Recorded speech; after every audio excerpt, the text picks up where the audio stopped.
Welcome, ladies and gentlemen. It is Friday, August 23rd, 2024, and you are, I guess, watching / listening / enjoying, I guess I call a pilot episode of the Rundown Live. And kind of the premise of this podcast is going to be to go over basically gaming news that has happened over the course of the week, depending on, what's popular, what's not, and just general thoughts and impressions about where gaming is headed, changes that have happened, so on and so forth. But I guess the future of this podcast will depend on whether or not you guys enjoyed, which is why I'm calling this the pilot episode, or episode 0 in this case. Things are going to kind of be all over the place for this one as I kind of figure out the structure of this thing and how I want it to work. I'm going to try to make it a little bit different from podcasts I've done in the past. Now that I actually have a little more time to, give my general thoughts on things, of course. For the most part, this will indeed be a solo podcast, but I am not against having guests on from time to time to talk about various things going on, whether that be from the community or other, YouTubers in general, so on and so forth. So it's kind of the basic idea of what this is going to be about. For those that might be familiar with the rundown in the past, where I kind of gave a brief rundown on subjects in the news in YouTube videos, I figured since we're missing that particular podcast slot, I figured I'd try to start doing these. And I also want to talk about some very important things that have happened over the course of the past few months leading up to where we are now. This would be a good format to do that, as the news never stops rolling, and I just don't have the time to keep up with that shit and try to put it all in one YouTube video, which wouldn't be over an hour long. Anyways, that being said, I am always your host, Corrupt Ronin, here on the channel, of course. Without further ado, get into our first topic of news today, and that is that, ladies and gentlemen, Black Myth Wukong has sold over 10 million copies worldwide. Hasn't even been a week since the game launched. It has sold 10 million copies.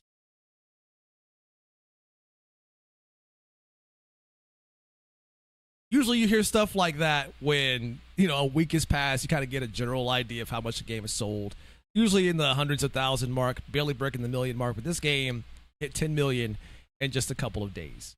It's kind of wild. Although, to be fair, pre-orders kind of count for things like that as well. And this game has kind of been in the popularity, I guess, zeitgeist in terms of discussion for video games for the past 4 years now, as it was one of the first games revealed for the current generation of technology and consoles, which spurned a lot of hype and a lot of talk for what it was and how, fantastic it looked.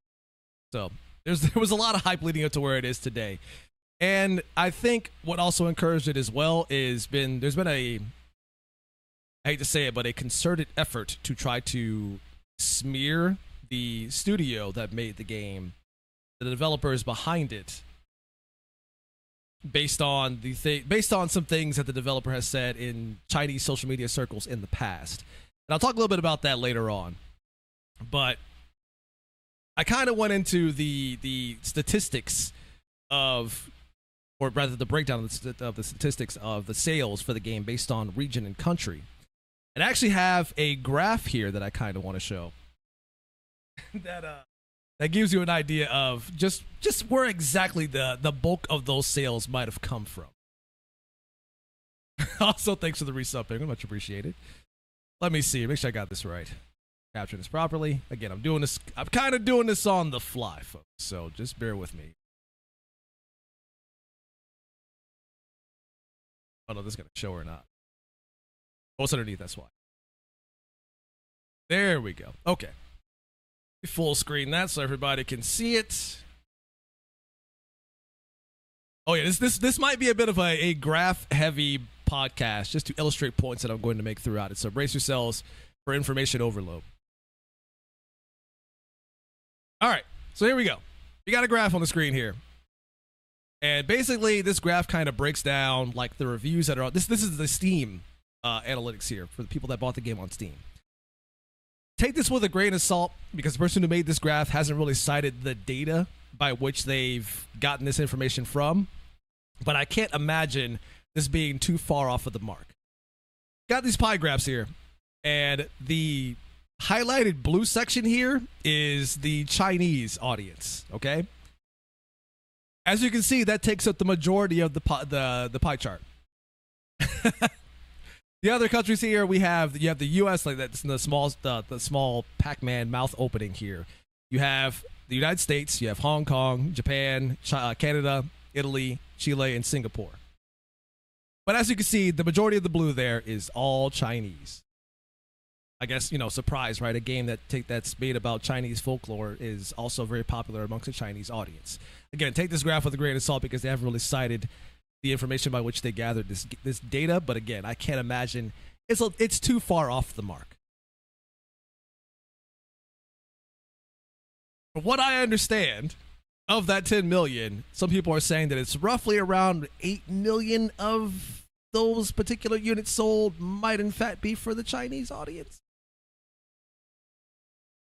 Kind of lending credence that the Asian/Chinese market is a rather significant market in the gaming industry, that you can make a pretty penny off of catering to said market.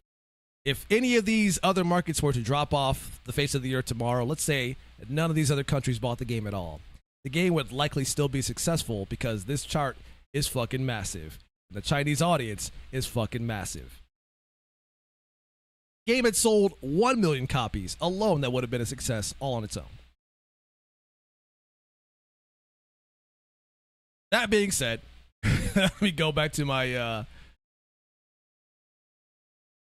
my show notes here for what else I'm going to talk about in this particular topic. Oh yeah, I kind of wanted to talk about my thoughts on the game so far. For those of you that have been watching, you kind of have a general idea of my thoughts. Watching my streams, I've already done 2 so far. Made it to chapter 2. At the same time, I'm also doing a parallel playthrough, which is kind of a common thing that I kind of do with games that I'm streaming, where I'll have a save for the stream and a save for my own time, so that I can do things differently than what I did on stream to see if there's any different results that might occur. But so far, I'm really enjoying the game so far. It's one of those things where a lot of the popularity of this game came from word of mouth and the drama that happened behind it. Take, for example, the IGN article that came out way back in December talking about the whole sexism and misogyny thing in the studio, which, again, I'll talk about in a moment here, but this game kind of has that style aspect and then the substance aspect combined into one. It's not perfect. It's definitely got its flaws, and some of the flaws that I've noticed over the course of playing the game has been my issue with, I guess, a lot of more modern Souls games in general, is that sometimes the boss fights, the developers are so keen on making you watch specific animations or specific attacks so badly that they will literally lock you out of attacking the boss just so that you can watch that particular animation play out. And while that's great from a spectacle standpoint, from a functional gameplay standpoint, it's kind of boring, especially when you're kind of just waiting for an opportunity to attack the entire time.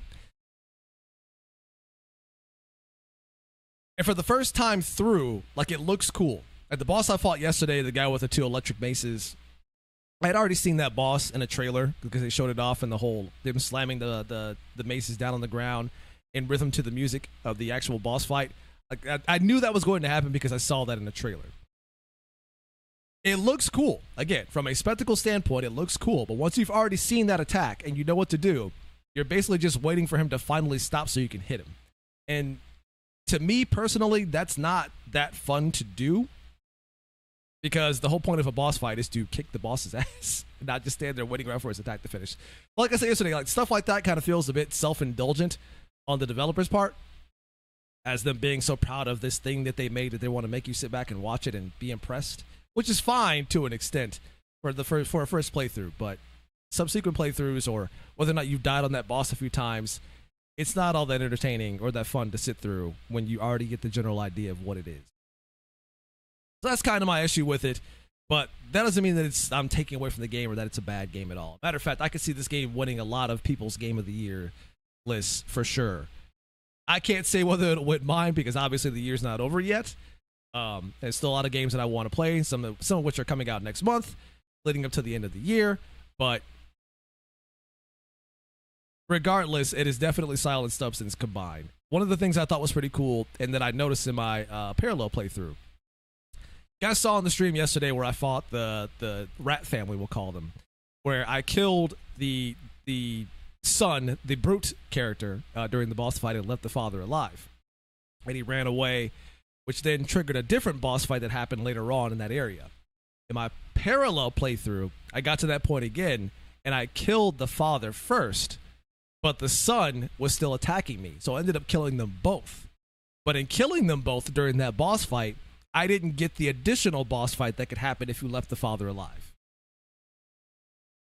In other words, things can happen that results in you actually missing specific secrets based on how you tackle certain areas or specific bosses at that time.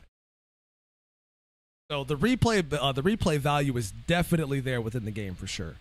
And overall, the environment size, especially in Chapter 2, is quite large. The game is not open world, and I kind of like the fact that it's not open world as somebody who is personally quite fatigued on open world games in general, mostly because the whole premise, the foundation of open world games are all kind of the same, and it's really boring. One of my issues with Elden Ring, while I loved that game, don't get me wrong, I still would have been okay if they had stuck with the typical wide linear aspect of what Souls games were before that. I would have been totally fine with that, especially if they added optional bosses with different things that could happen or different paths you can take leading to different scenarios happening based on bosses you fight or how you choose to tackle them or areas you've gone to, have seen, haven't seen, so on and so forth. Elden Ring, while the world is large and open, a lot of that stuff they kind of filled in with a lot of recycled enemies, bosses, things of that ilk, which kind of made it feel repetitive by the time you got to the end of it. Especially if you were trying to explore the entire world and see everything it had to offer, which I tried to do. But you ran into that issue of everything being recycled, and in a lot of cases, the world felt you would have large stretches of just straight up emptiness in the world until you stumbled upon, let's say, a group of enemies or this one caravan that's going down with the giant trolls. And as Penguin says, the loot sucked most of the time, which is also true. There's a lot of work for just like really middling loot, which is why in a way I kind of enjoyed the DLC a bit better. While it was open in the way that the base game was, it was definitely a lot more compact, and things kind of felt more closely knit together and cohesive because of the size of it. So, while I didn't necessarily enjoy all of the bosses in the DLC, I did enjoy the more closely knit together design of it that it was compared to the base game. Anyways, Myth Wukong, great game so far. Loving all the stuff you can do, all the stuff that you can do with the skill trees, so on and so forth. I don't like, and this might change by the time I reach the end, but I'm not the biggest fan of the heavy attack mechanic, where your heavy attacks are basically these things called focus points. And you build those up over the course of basic attacks that you use on enemies. When a focus point is built, then you can use a more powerful version of the heavy attack. However, if you're trying to use the heavy attack in a combo, you can't use the heavy attack in a combo unless you have a focus point. If not, then you're stuck in this really long animation of pressing the heavy attack and then waiting for him to finally unleash the attack, which takes a long ass time. Even for a heavy attack, which in most games is supposed to take a longer time because it's a heavy attack, this feels long even by that standard.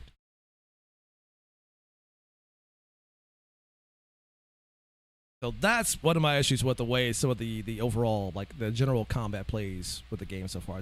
It's a neat idea on paper, but in terms of responsiveness and the way the game feels, it kind of feels awkward at times, especially when you're just waiting for your bar to fill up to get focus points for attacks.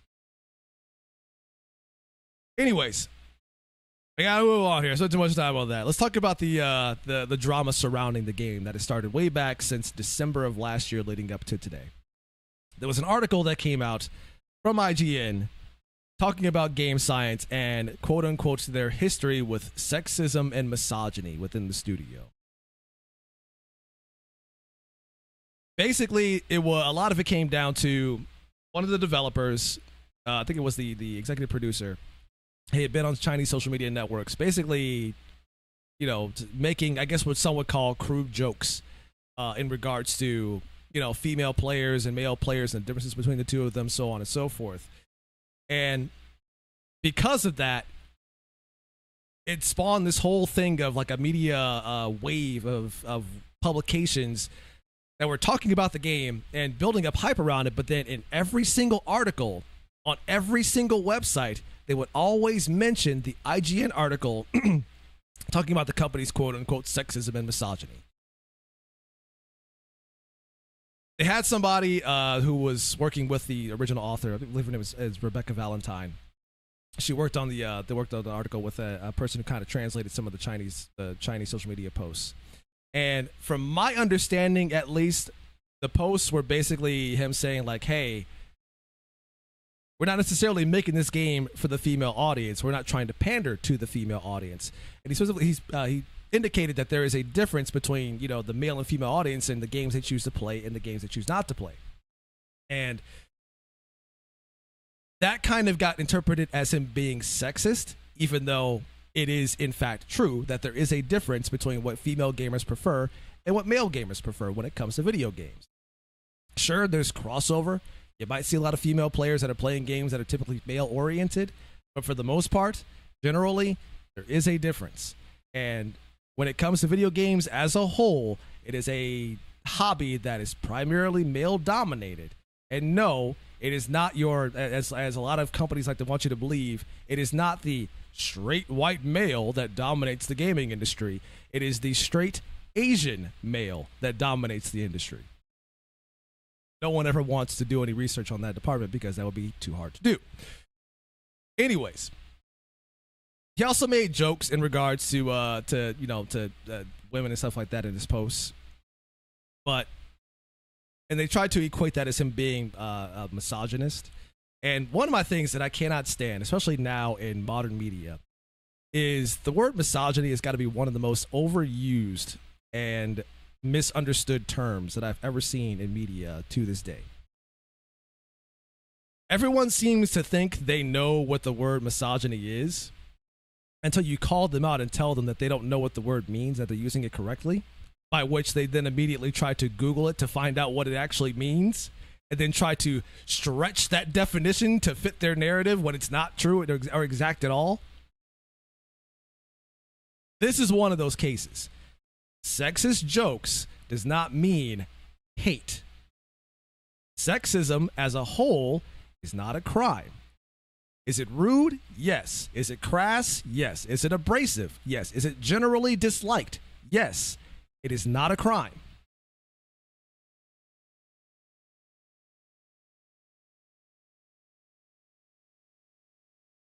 So when the game actually sold the copies that it did, of course, the author of the article went on to what? How do I describe this? If NeoGAF is what people would consider the right-wing circle jerk, then Reset Era is the opposite of that. It is the left-wing circle jerk. Anyways, she went to Reset Era to talk about her, the people the backlash she got for the article she wrote for the game in regards to the sexism and misogyny bullshit. And it almost, based on the post that I've read when I went there, it almost sounded like she was kind of upset about the fact that the game sold as well as it did. Regardless of that.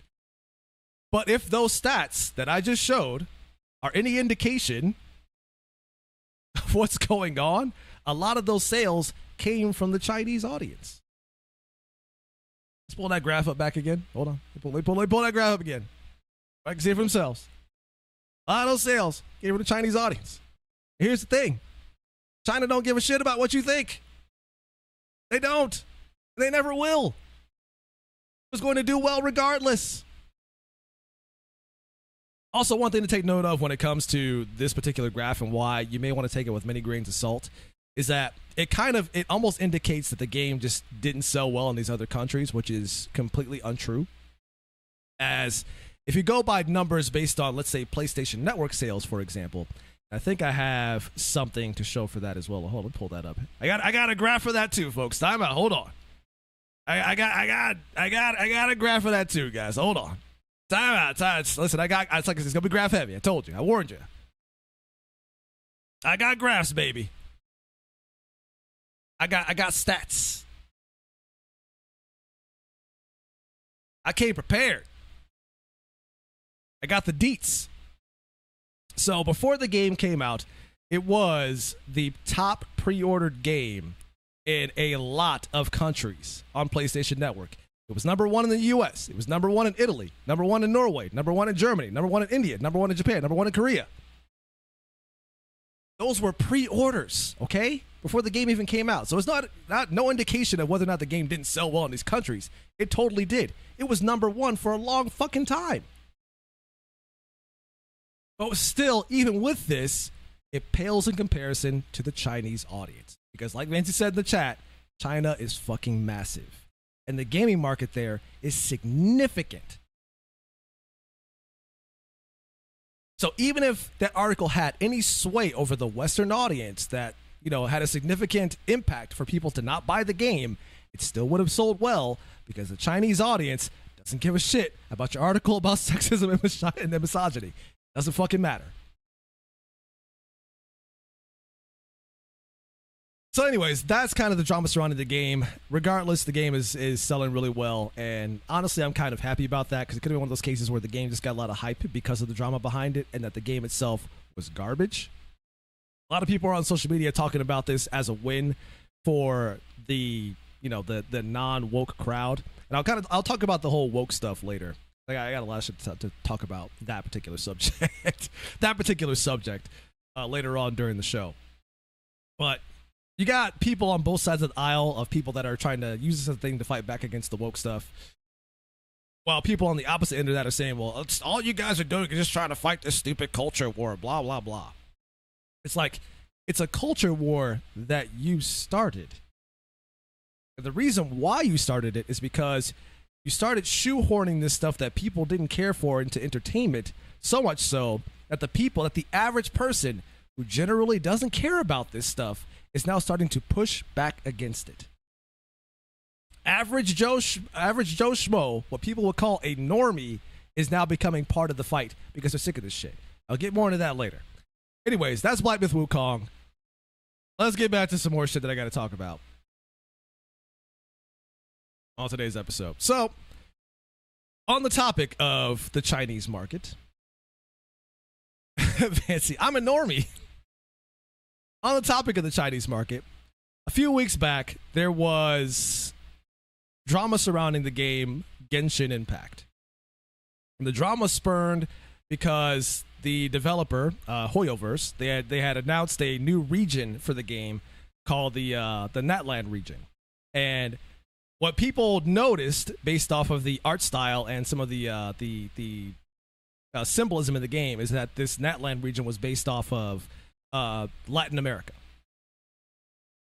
So when they showed the characters that they had for this new region that was inspired by that stuff, people noticed, oh, these characters are, you know, they're not as brown and as dark skinned as they should be. To which they then started accusing Hoyoverse of whitewashing Latin characters within the game. So because of that, this spurned a whole boycott of the game in an attempt to try to force Hoyoverse into changing the designs and the skin colors of the characters. So much so that even the voice actors of the characters was getting in on this and encouraging people to support said boycott. They even created a petition that they had people sign, which, when you look at the numbers of the petition itself, you would say, oh, they almost had 100,000 signatures. That's actually quite significant. Which would be the case if it wasn't a Chinese game. To which the content is set for release at the end of this month, and everything they've shown has indicated that nothing has changed. There is a reason for that.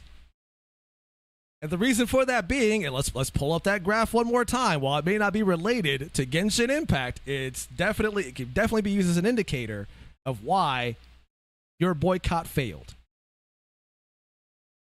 While there are certainly versions of the game that are made for the global market, like the US and Canada, and so on and so forth, the majority of the demographic is the Chinese market. So if all those other countries in this graph were to disappear, the game would be fine. In other words, your leverage was non-existent from the start, because the game is not made to appeal to you, the Westerner, because the majority of their demographic is the Chinese user base. What they say happens, not what you say. That is why the boycott was destined to fail from the start. You do not have the leverage you thought you had.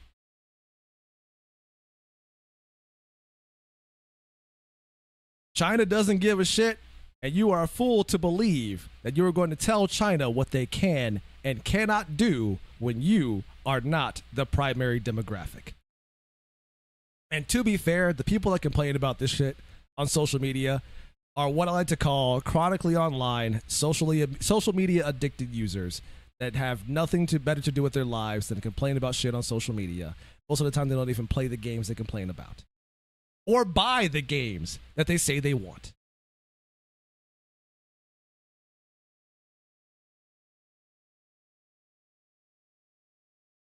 Anyways, so that's why that whole boycott thing happened and failed to begin with. It is definitely strange by a lot of stretches of the term, but it's not surprising at all. Like I said, it's the Chinese market. The Chinese market has a lot of sway, and if China doesn't care, then nothing's going to change. You don't have the sway that you think you have. You don't have the power you think you have. China don't care. China don't care. And more so, I almost forgot to mention this point as well. Some of the voice actors that got in on it, one of the I forgot what her name was. I think it was Courtney something. She voiced one of the characters in Zen Zero in the English version. I think it was Lucy and Shokaku. When this boycott started and Zen Zero released their new update, I noticed that Shokaku and Lucy sounded a little bit different. Come to find out, they got a new voice actor for these two characters. Because it turns out the voice acting industry is quite prolific. And there's a lot of people who want jobs. So if you think you're going to get out there and try to boycott the company you work for and encourage people to do it without any sort of repercussions, guess what? You are easy to replace. And that's what happened.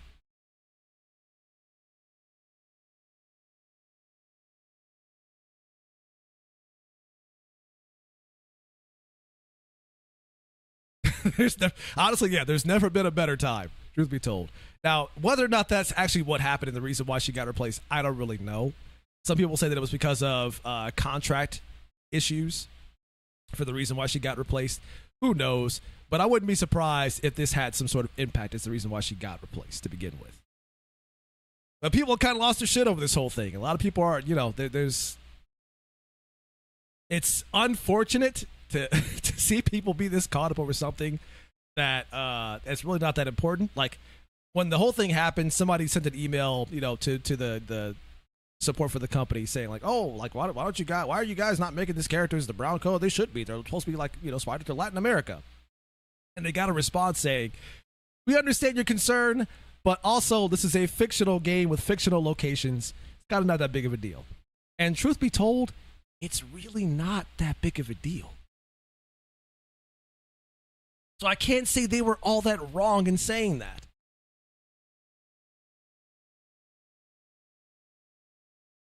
But that was the shit that spurned the whole boycott thing. So there you go. But anyways, that is why it failed. Because you are not the primary demographic. You cannot tell the Chinese market what to do when they don't fucking care. If your demographic were to disappear tomorrow, the game would still be quite prolific. Sure, they might take a hit to finances because they spend all that money to set up, studios to ensure that those global audiences are maintained, but they would recover that pretty quickly considering the size of the market that is their primary market. They would be fine. These games make like tens of millions of dollars a month, these gacha games, okay? And a lot of that money is coming from China itself. You disappearing, it's kind of a drop in the fucking bucket. Next bit of news. Let's talk about Gamescom. Does that happen this week as well? On Tuesday, Wolf and I did a commentary stream together to talk about the happenings with Gamescom. I went in with low expectations, which is something you should always do when it comes to these events. Always go in with low expectations. That way you're never disappointed. Much of the games they showed off were games that were already revealed during the Summer Games showcase that happened a month ago, which, honestly, saying that out loud makes you realize that these events are way too close together. which is why there wasn't all that much exciting being shown from it. There were a couple of surprises, though. One being the new Mafia game that was announced, although that Mafia game was being rumored to be in development for God knows how long. I think that new game was rumored to be in development since Mafia 3 in like the mid 2010s. They only just now got around to fucking showing it. So that happened. They also announced a new Dying Light game, which I imagine is probably going to be a smaller game in scope compared to Dying Light 2, considering the amount of time they spent on Dying Light. But it's called Dying Light the Beast. And it brings back Kyle Crane, which I believe was he from the first game? I think it might have been from the first game. I can't remember. It's been a long time. But anyways, bringing him back, and I believe they're having a mechanic where you can transform into some sort of creature and hunt down people that way.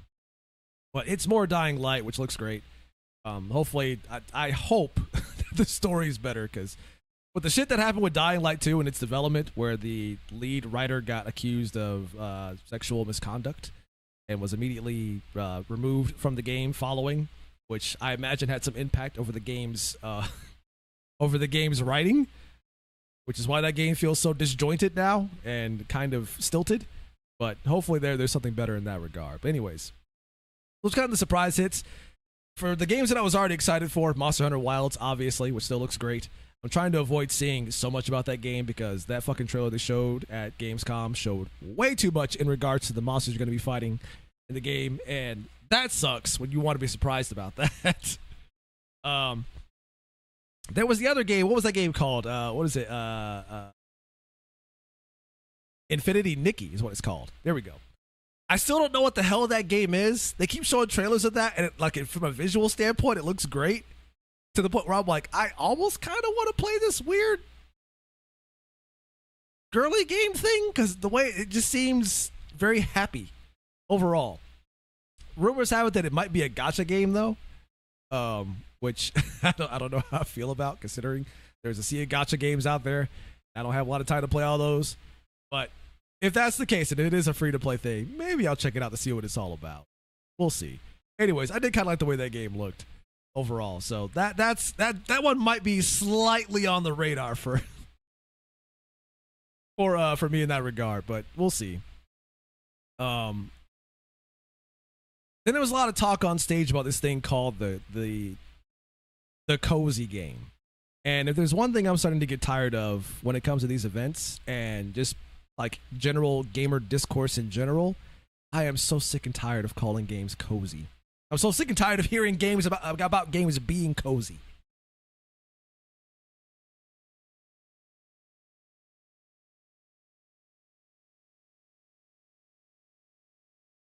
All right, let's see what else we got here. All right, yeah, to talk about the general impressions of where game is going in the future. Like honestly, like based on the games that they showed there so far, it also kind of gives an indication of just how, I don't want to say bleak things are in the industry right now, because I mean there was a lot of studios that have suffered from layoffs, a lot of studios that got shut down. And obviously that's always unfortunate for people to lose their jobs and studios being shut down. Not going to hear me being the one to celebrate people, suffering in those instances. But there is a reason for why this stuff is happening. And the reason why you're going to hear more about it over the course of the next year or two. This is only the beginning. I talked about this about a year ago, where I said, based on the way things are going and how things are looking for video games right now, I could see what I equated to being called a gaming recession. This was maybe about a year or two ago that I said this. That I quote unquote predicted this happen. And in a way, that's kind of where we are right now, in a gaming recession. Back when the generation started and there was the whole talk about games, being $10 more than usual, I said, this is going to cause people to be a lot more scrutinizing when it comes to the games they buy and what they expect from them, which is in turn going to cause games to sell less in the process. Was I wrong? At $70 price tag for games that are offering some middling content, on top of that, it ain't gonna happen. The more money you charge for something, the more people are going to question whether or not it's worth the value. And in many cases, it ain't worth it. You couple that in with the shit that people talk about in games or in entertainment being woke, and I'm going to get into that following this. Don't worry, we're gonna get to that. Follow that stuff up. Well, shit people are getting tired of in games, and you can see why games aren't selling. Even more so when you constantly keep pushing that shit in games. The gamers themselves are the demographic. It doesn't matter how much you try to shame them. It doesn't matter how much you try to force them to like something they don't like. They're going to let you know what they like. And if they don't like something, they're not going to buy it. You can't force them. You can't shame them. You can't make them feel bad. You can't sit there and call them bigots and racists all the fucking time just because they didn't buy something, because it ain't going to help. The industry is indeed changing. There is a reason why the Korean market is prospering and the Chinese market is prospering, because they are filling a need that gamers have been asking for the past, since what, 2018? When this stuff finally started making its way into the industry and changing the way games are. But anyways, let's jump into the whole woke thing. to bring this whole thing to a head, I guess. So I'm sure many of you have heard, or at least seen in social media circles in general, about this whole term woke. Personally, I can't stand the term itself. I think it's overused. And in a lot of cases, it's also misused.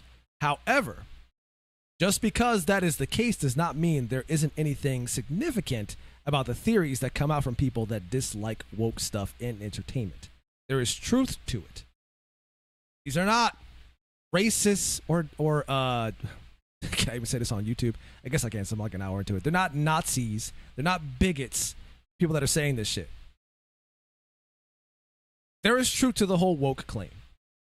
And I'm gonna kind of break it down as best I can. Honestly, there is a video that I do recommend people watch from a YouTuber called Shredded Nerd. And he kind of breaks down this stuff in a way that makes a whole lot of sense that I highly recommend checking out. But basically, it is, if you were to describe wokeness in the easiest, most simplest terms, it is effectively heavy, far left ideology. And unfortunately, a lot of the entertainment industry has kind of been, well, hijacked by a lot of that. Hence why you tend to see a lot of leaning towards, and this is not to shit on particular people in this regard, but you see a lot of trans characters, gay characters, references to right-wing politics and calling people Nazis and racism and stuff like that in video games, where it's far more heavy-handed now than it has ever been in the past. That's not to say that this stuff has never existed in media before now, but it is far more heavy-handed now than it ever has been. And the reality is that people are pushing back on this shit because they're tired of seeing it. To the point where you are getting people who generally didn't really care about this shit, as I was one of them. I'm somebody who's like, I don't really give a shit. I don't care about any of this stuff. Just make good stuff, and I'm good. I was the normie that didn't care. And now suddenly I do because I'm tired of this shit. When you bring out the normies who usually don't have anything to say about this stuff to finally say something, somewhere along the lines, you done fucked up.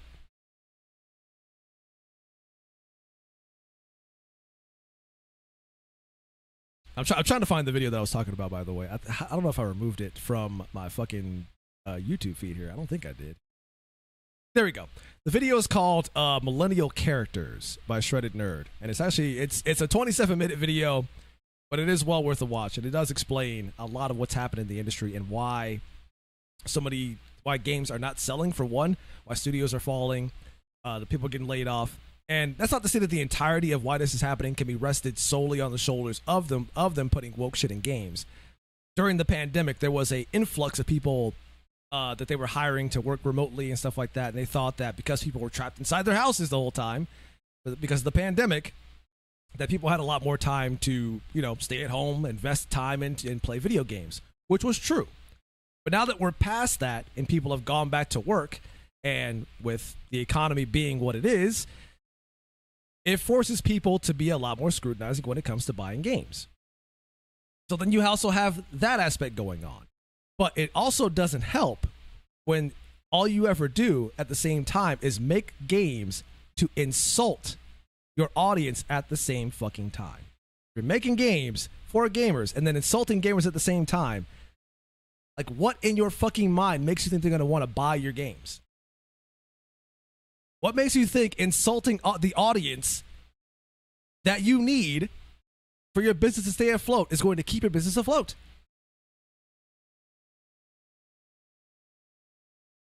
Like, I mean, I'm not saying that I'm the smartest man in the world. I consider myself a dumbass. But even I can call out that insulting your audience is a bad idea. It doesn't translate into sales.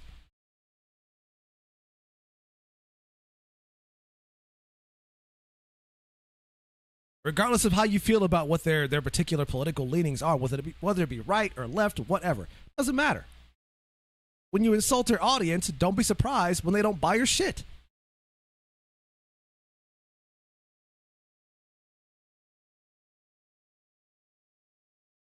Look at games like Suicide Squad, for example. They came out way back at the beginning of the year, and that game tanked hard. The sales in the beginning weren't all that bad, but the drop-off was significant. Why? Because a lot of the shit that made the Batman series what it was, the Arkham series, the game basically shit all over that. One of the most popular superhero characters, and your send-off was to have one of the characters in Suicide Squad call him a bad person and shoot him in the head and kill him? And you thought people were just going to be like, hey, yeah, that's right. You teach that Batman a lesson. Yeah, fuck him. You thought that was going to fly? And even worse, because that scene had leaked out before the game released. There was a whole leak situation about Suicide Squad before the game released. And one of those leaks had detailed that the end of the game was going to have Harley Quinn shooting Batman in the head and killing him. And when that happened, Rocksteady kind of got out there saying like, oh, the rumors about the leaks and stuff like that. How about you just play the game first and then judge it based off of that? Almost as implying that the leaks weren't true, only for people to play the game and find out, actually, no, it is fucking true.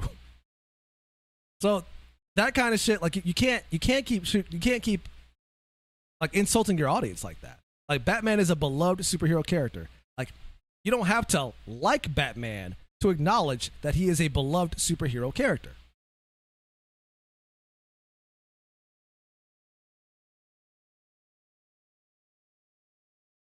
Yeah, and then like Thomas says in the chat, like the only Arkham game they're bringing now is Arkham Shadow, which is a VR game. But honestly, I don't really want what Rocksteady is now to make another Batman game. Because the Rocksteady that exists today is not the Rocksteady that made Batman Arkham Asylum, Arkham City, and Arkham Knight. That's not the same Rocksteady. That Rocksteady is dead. You are not getting that kind of game anymore. So I wouldn't want them to continue making Arkham games at all, honestly. That's sad to say as somebody who loves that trilogy quite a bit. Also, did I show this?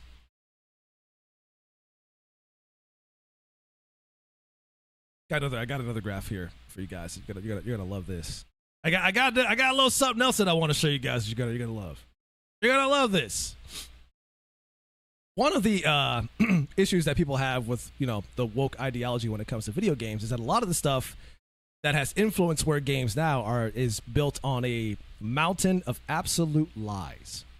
And I've kind of talked about this in streams in the past, where there's this concerted effort to try to say that, oh, we need more women, in the gaming industry and more girl gamers out there, so on and so forth. And how they shouldn't be trying to appeal to male gamers because there's female gamers too, and they're also quite significant. Like I said, this what I'm going to say here may rub some folks the wrong way. And I'm not trying to be mean, trying to be a dick. The reality is, like I said earlier, the primary demographic when it comes to video games is male. Okay? It doesn't matter what race they are. White, black, Latino, Asian, doesn't fucking matter. Primary demographic is male. And it's always going to be that way because women don't care about video games the same way that men do. It's not to say that women don't play video games. It's to say that they don't care about it the same way that men do. That could be applied to comic books, superheroes, whatever. Truth is, they don't care about it as much. Now, that being said, I can't just sit here and talk about that based out of my mouth and make you think I'm talking out of my ass. I got a graph here to show you that I'm not fucking lying. Let me pull that up right now. It was a while back, a couple months ago, where Capcom did a survey asking people, asking gamers basically what they wanted, you know, going into the future in terms of what Capcom games they wanted to see them make. Let me pull up that graph. Just one moment here. They got the results of said graph, okay? And one of the major games that people wanted to see them make was a remake of Dino Crisis. Surprise, surprise, right? But they also had other information that came out as well that they found within that data of that graph that I'm going to show here in just a moment. Let's see, where is that? Here it is. They also found the particular demographic of the audience that voted in that survey. Here's the male to female ratio of voters that voted in that survey. You still want to tell me that the female audience is as big as the male audience? Are you sure about that? Are you fucking sure about that?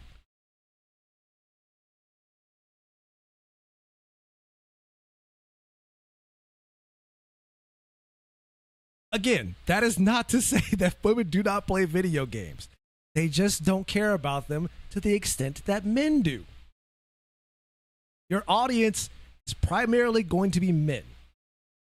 Is there a way to increase the female demographic when it comes to video games? Yes, but it is not as simple as just putting a strong, independent female girl boss in the game and thinking that's going to attract women to the game. It ain't gonna happen. That's not how it works. In fact, there is already research out there indicating what you would need to bring in the female audience. And no, it is not putting a strong female character in the game. But somehow this stuff is like, it goes over people's heads. It is insane to me. Like when people say this stuff, they're not talking out of their ass. Now, the other category, I imagine, is people that probably identify as the LGBTQ stuff, which probably like the non-binary people, the usual stuff. But even then, you see how small that number is. So it's like, why are you making games to appeal to the specific audience when that audience size is so goddamn small that the amount of money that you would invest to specifically appeal to those audiences, you're never going to make back? Even if you were to make games to appeal to the female demographic, that audience size is still fucking small. And there's no guarantee that you're going to get 100% of that. And even if you did, you wouldn't make the money back.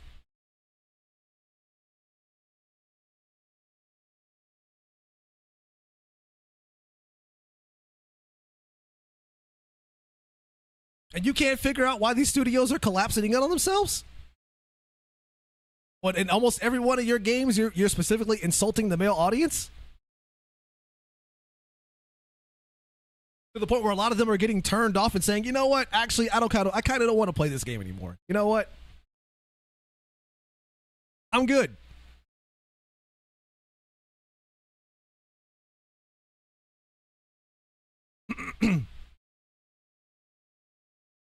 But yeah, I mean, like, the video games have always been, like, it was only over the past, I want to say, maybe 15 or so years where video games kind of really became popular amongst the world as a whole.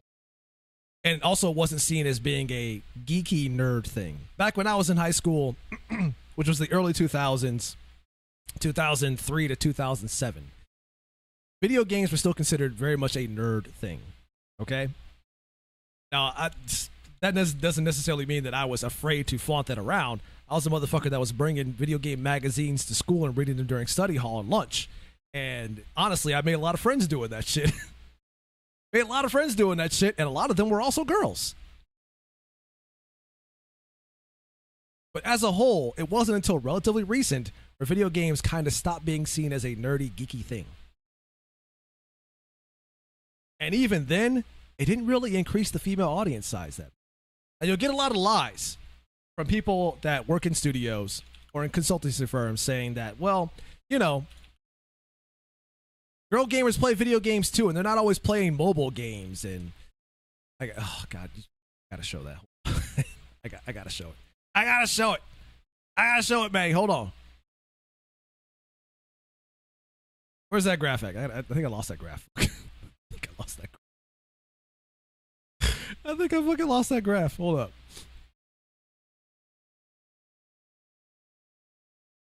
Let me see. Here we go. Okay. So they tried to use this graph here. This graph is by Statista, which is also a great resource when it comes to graphs and analytics in general. But I'll show you guys what I'm talking about here. Get this off the screen. Boom. And let's move this up here. Boom. All right. So here's Statista. And basically, it is showing the distribution of gamers, at least in the U.S., from 2006 to roughly last year. The light blue graph is the male gamer. The dark blue is the female gamer, okay? As you can see, these numbers have remained relatively close since 2006, okay? Now, people will look at this and say, well, because, you know, in recent years, it's kind of become almost even. That must mean that there's an equal amount of female gamers and male gamers. That would be true if you didn't understand the breakdown of the graph itself. When breaking down, let's say this 46% of female gamers here in the past year, that is 2023, you find out that a lot of those female gamers are gamers that are playing on mobile. You know, when those the lies from the particular, you know, gaming outlets say that, oh, it's female gamers aren't just playing mobile games. Aren't just playing mobile games, you know? So a lot of the bulk of that are female gamers that are in fact playing mobile games. Would you say that, oh, would you not consider mobile games, people to play mobile games, gamers? Now here's where I'm going to say something controversial. No. I don't consider people who play mobile games gamers. Here's why. I know a lot of female game, quote unquote gamers who play mobile games primarily. I'll give you an example. This is just one little example, easy to understand. My mother plays mobile games. She plays Candy Crush, Match 3, so on and so forth, on her tablet, on her phone. However, I am not going to get her from playing Candy Crush on her phone to jumping into Dark Souls after that. That's not how that works.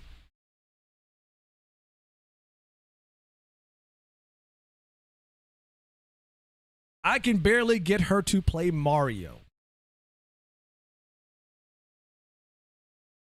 Just because you play on mobile does not mean that you are quote unquote a gamer.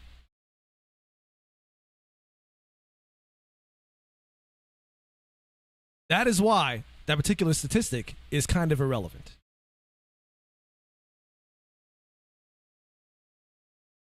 Now you can see the changes in the demographic over the past, God knows how many years at this point in general. But for the most part, these numbers tend to fluctuate and relatively stay the same.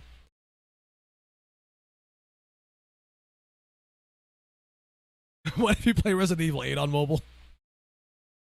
God help you if you do. I can't imagine that being any sort of fun whatsoever. But even then, I can't imagine they would be playing that on mobile either. Too scary. Yeah, that's kind of how it goes. And this idea that it's changing or fluctuating or anything else like that, it's not. I can guarantee you, when they get the stats for this year, it's going to be the exact fucking same or pretty damn close.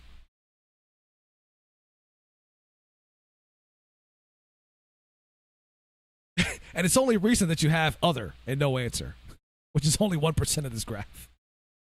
So like, don't be fooled by this shit. Like it's like a lot of this stuff is based off of lies. There's a lot of publications out there that are feeding you these lies because they know you're not going to do any research yourself to look it up and call them out on the lies.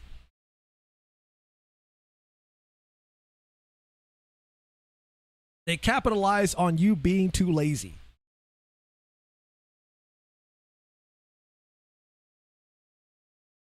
So the collapse of, well, I wouldn't say the entire collapse of the industry because, I mean, the gaming industry as a whole is a $1.78 billion industry just because a few studios have shut down and people have lost their jobs. As unfortunate and as sad as that is, gaming industry as a whole is still going to prosper just fine. It ain't going anywhere. However, this is going to continue when people refuse to acknowledge reality. There has been like I said, there was a rise. There is going to continue to be a rise in these games coming from Korea and China. Why? Because they understand their audience. A lot of people may not like fan servicey shit in video games, or attractive female characters, or sexualized female characters in games. However, guess what? Guess what games are prospering? Games that do exactly that.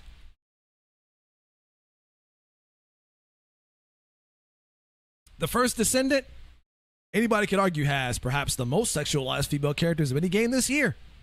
And that game is doing numbers. Zen Zero, also that case. And that game is killing everybody.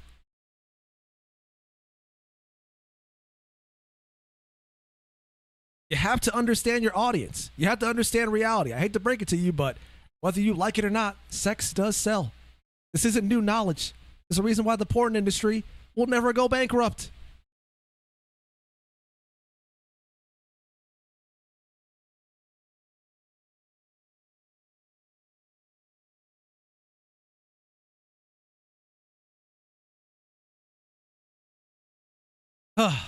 Anyways, that was a bit of a long diatribe that I kind of went on there. Well, like I said, if you want to get a better understanding of this, I do recommend checking out that video by the channel Shredded Nerd. Shredded as in like shredded, like shredding something. Shredded Nerd is the channel name. And the video is called Millennial Characters. And it's actually a good watch. I do recommend it. Because it explains a lot of this shit in greater detail. And why it is that, for one, that it's happening. And the people behind it that are pushing it. And why it's a problem. You said the prawn word. I did. Hopefully I'll be okay, though, so considering it's been like an hour into the video. So hopefully the algorithm doesn't ding me for doing that on YouTube. It might still do it. We'll see what happens. But, you know, to illustrate a point, there's a reason why... I hate to break it to you guys, but the reality is that appealing women is a monetizable market. Like I said, it's the reason why the adult industry will never go bankrupt. It is also the reason why the makeup industry will never go bankrupt.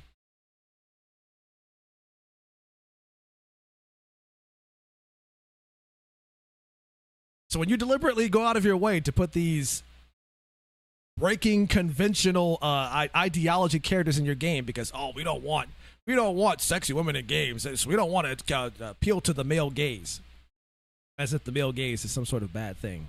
Like, it's like...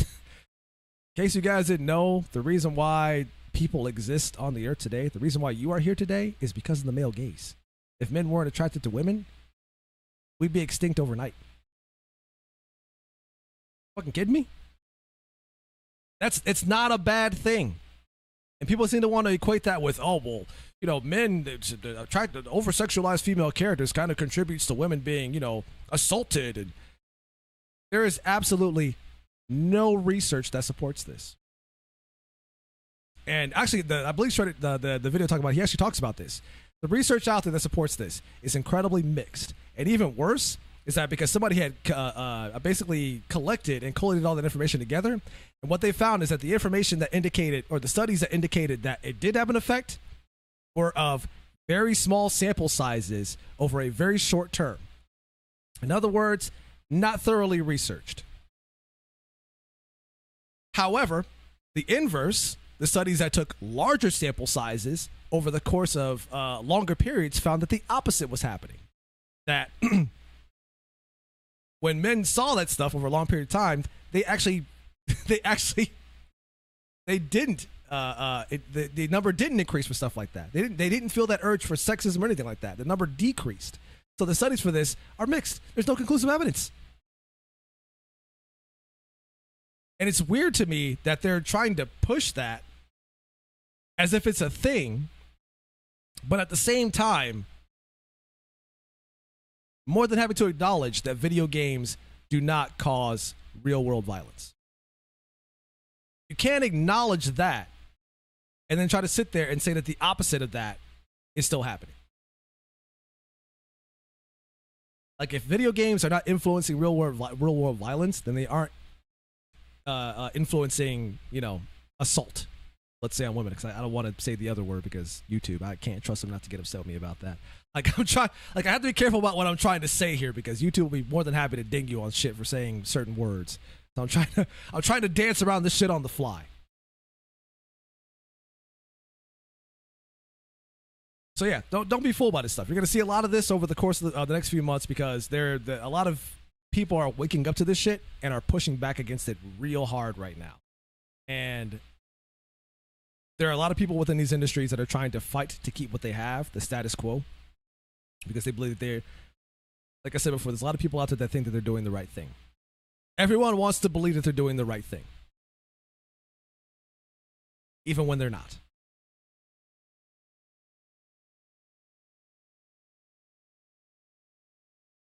Whether it be about Myth Wukong, Stellar Blade, like there was a concerted effort to stop the sales of Stellar Blade as well when that came out, because it too featured a very attractive female character.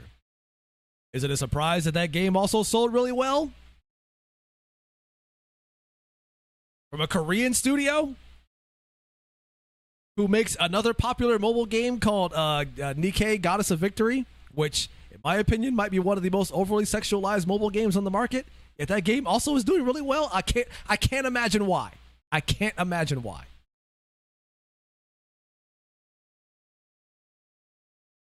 Now listen, I'll be the first to tell you that I don't need overly sexualized character in all of my games or in all of media.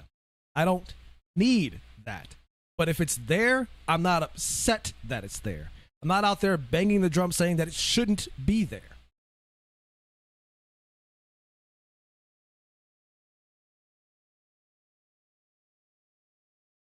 Or calling the people that enjoy that stuff bad people because they enjoy it.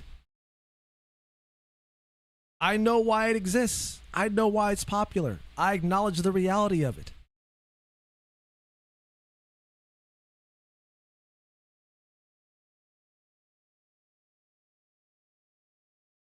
And what I'm saying here does not simply just apply to video games themselves. It applies to the entire entertainment industry as a whole. Because what's happening in video games is also happening in movies and TV shows. There's a reason why there's a lot of movies that are bombing as well.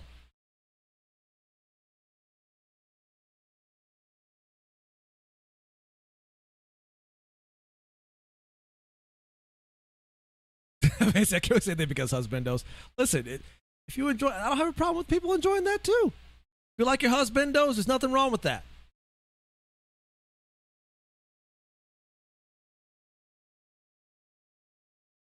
Like, in fact, if you want, like, one of the things that will help you increase a female audience is putting attractive male characters and stuff. But even then, that's not guaranteed to supplant your male audience. Because even when you put those supposed girl boss characters in your games to appeal to the female demographic, guess who the demographic is that buys that shit the most? I'll give you a hint. It's not the women.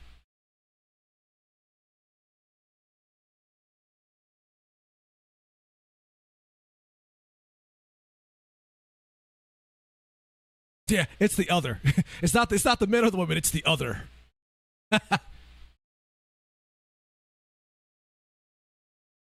So hopefully you guys take something away from this episode, learning something new today. Again, I have a lot more thoughts on this shit, in regards to things like Sweet Baby Inc., for example. And there's this little game that is called Dustborn that came out recently that one look at that game and you can tell exactly the audience it was made for. However, when you look at the amount of people that are playing that game, at least on Steam right now, let's pull that up, shall we? Let's pull that up. Let's pull that up. Let's look that up right now. Now that I'm here. No, I'm not a bot. Calm down. Or am I?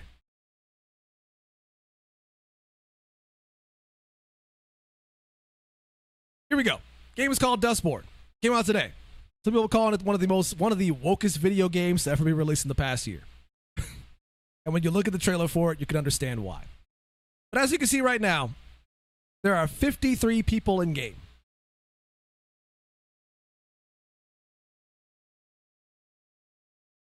Where is this supposed modern audience you've been talking about and trying to appeal to, when they can't even come out and support a game that was made to appeal to them?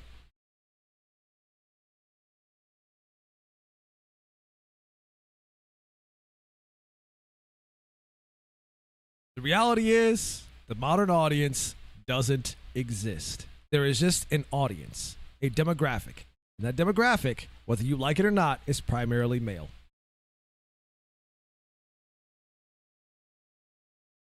As Zach says in the YouTube chat, there goes the entire audience for our game, and they got it for free. Exactly. Like, the modern audience doesn't exist, but every game that's being released, at least in the past, over the course of this current year, keeps talking about wanting to, bring in the modern audience. What the fuck is the modern audience? You don't know because it doesn't exist. When they showed the behind the scenes for the Indiana Jones game, like, one of the people working on it might have been one of the most. Never mind. I can't. It's the shit that I can say that I don't want to say. Anyways, the words that came out of their mouth, I'll use they instead to be politically correct just this once. Came out of their mouth is, oh, we're making this game to appeal to the modern audience. But whenever I hear that term modern audience, a part of me dies inside. Because that means all the shit that people describe as woke is likely going to be in this game. And because of that, probably going to hurt its sales. Modern audience does not exist. And if it does exist, as you can see, it is too damn small for you to ever make any money that you invest to appeal to it back.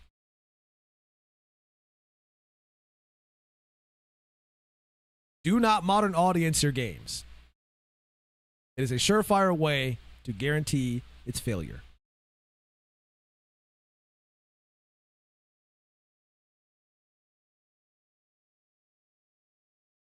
All right, this went longer than I intended to. It's supposed to be about an hour long. It went too long. But I went on that diatribe to talk about this shit because, for one, I had to get it off my chest. It was kind of a rant, but also to inform people about what's going on in the industry at the same time. This whole thing with Sweet Baby Inc., I'll probably talk about that in a future episode of this. If you guys want to see that, because that is that's another rabbit hole that stretches for miles. And it's all connected to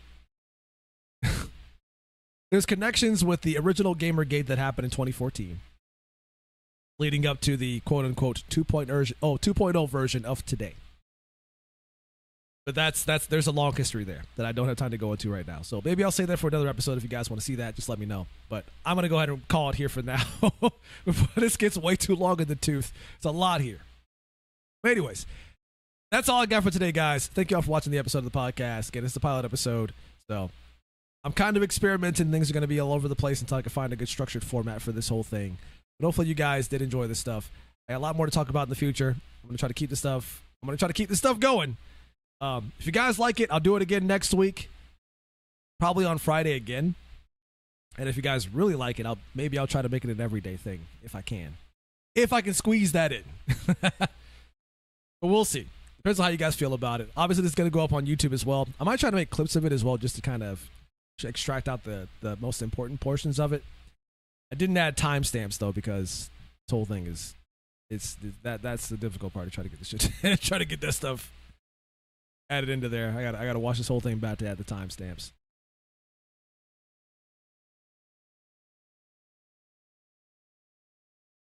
Let's close all of this. There we go. All right. So without further ado, guys, thank you all for watching. Hopefully you guys enjoyed the episode. I will be back next week, hopefully, if you guys want more of this. Thank you all for watching. You all have a wonderful day or night, depending where you are in the world. You all stay classy, stay sharp. Don't do anything that I wouldn't do, and I will catch you guys next time. Also, for those that are wondering if I'm going to be playing more Black Myth Wukong after this, probably not today. I'll probably come back over the weekend to continue it. Probably tomorrow. Probably continue it tomorrow. Because I didn't get any sleep. I didn't get any sleep last night trying to put this whole thing together and getting the news for this episode. So I gotta lay down. I gotta lay down. I'm old. I'm tired. All right, anyways. You guys have a good one. Love all your faces. I'm out of here. Deuces. And fade to black.